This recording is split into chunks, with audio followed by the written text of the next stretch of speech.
But today we heard from the Speaker a very different story, actually suggesting that it was through the NSA's program, FISA, that stands for Foreign Intelligence Surveillance Act, that they got information from that particular program that there was something that was afoot. And that implies that potentially this is not just a lone wolf, somebody who was acting on his own, but potentially making phone calls, reaching out to other people either overseas or talking to some of the bad guys who are here in the country through that act. I want you to listen to what the Speaker said very closely.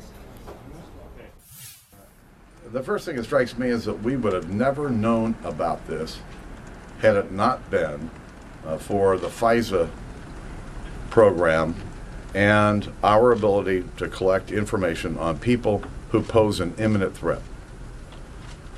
I'm going to say this one more time because you're going to hear about it for months and months to come as we attempt to reauthorize the FISA program. Our government does not spy on Americans unless there are Americans who are doing things that frankly tip off our law enforcement officials to an imminent threat. And it was our law enforcement officials and those programs that helped us stop this person before he committed a heinous crime in our nation's capital.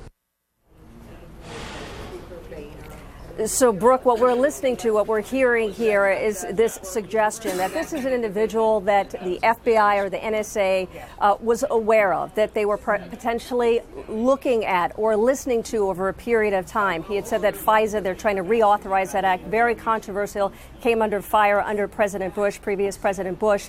And this is something that could have been old information or information they have collected over a period of time that may suggest that this is not just an individual who, through social media, they found out was going to go ahead and attack the Capitol this way, but perhaps there were other individuals that were involved that he was talking to, some real bad actors that potentially were involved in this. Brooke?